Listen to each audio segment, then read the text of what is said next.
I've been automating my own business for about 2 years, and I've broken it more times than I've fixed it. Today, I want to give you the 5 mistakes that cost me the most. Not the theoretical ones from a blog post, the ones that actually wasted my months. Every one of these looks obvious in hindsight. None of them looked obvious while I was making it.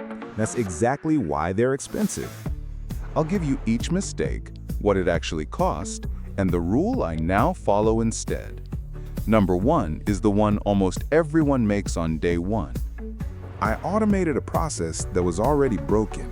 My client onboarding was messy. 3 tools, 2 spreadsheets, and me remembering the rest.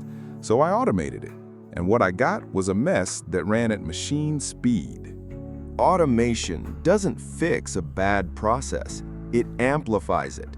If your steps are confused, the automation just makes confused things happen faster in more places without you watching.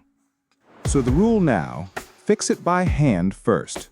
Do the process manually 3 times and write down the exact steps. If you can't write them down cleanly, you're not ready to automate. You're ready to simplify.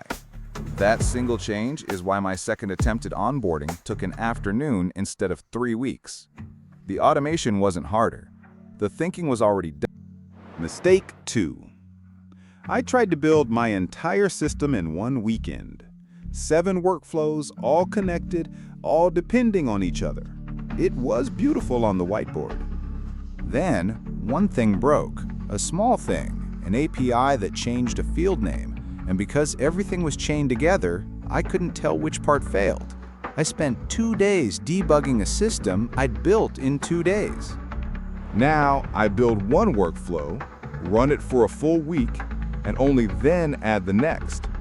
It feels slower. It is dramatically faster because you always know exactly which piece is new when something breaks.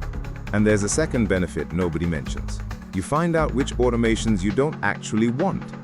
Half the things I planned that weekend I never built because after living with the first 2, I realized the rest weren't worth it.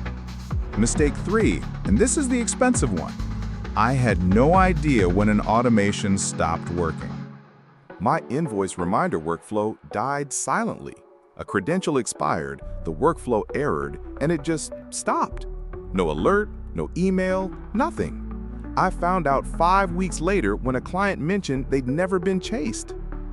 5 weeks of reminders that never went out. A couple $1,000s sitting uncollected, plus the awkward conversation of asking late. All because a machine failed quietly and I'd never told it to shout. The rule now, every workflow I build gets an error path before it goes live. If it fails, it messages me.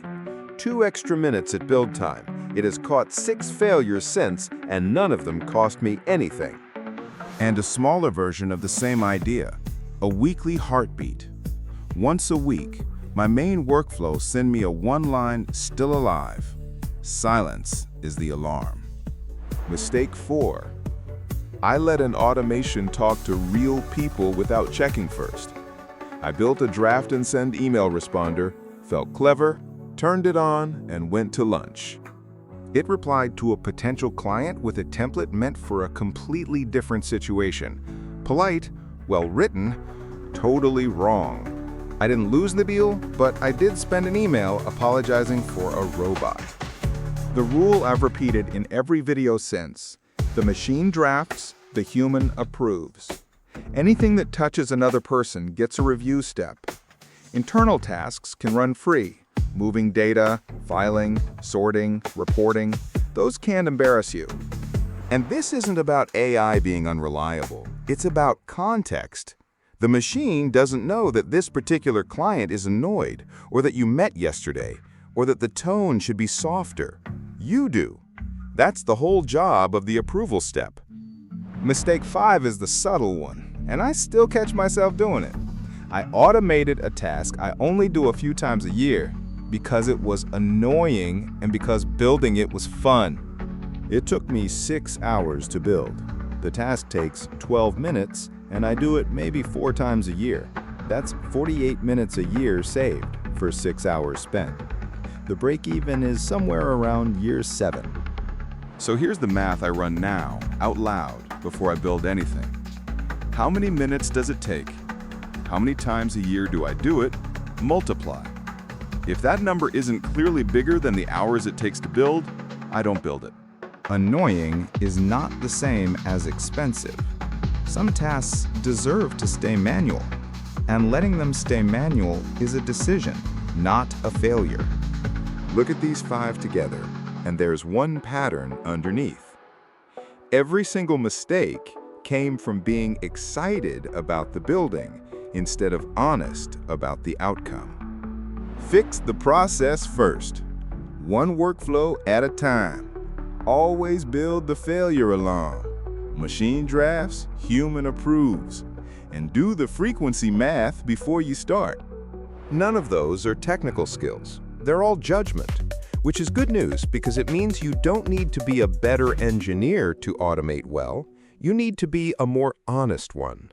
If I were starting over tomorrow with everything I know now, here's the order I'd actually go in, and it's almost the opposite of what I did. Week 1, I wouldn't build anything. I'd spend 1 week just writing down every task as I did it, with a rough time next to each. No tools, no accounts, just a list. Almost everyone skips this, and it's why they automate the wrong things beautifully. I'd pick exactly one task off that list, the one with the biggest number, and automate only that, nothing else. And I'd build the failure alarm before I built the happy path. Week 3 onward, the same loop. Measure, pick the biggest number, build one thing, let it run. That's it. It's unglamorous and it compounds faster than any weekend sprint I've ever done. And one habit I've added that nobody talks about, unautomation. Every couple of months, I look at what's running and I delete the ones I no longer need. Automations aren't free just because they're built. Each one is a thing that can break, a credential that can expire, a surprise at the worst moment. I've deleted 4 this year. 2 for processes that changed, 2 for problems I no longer have.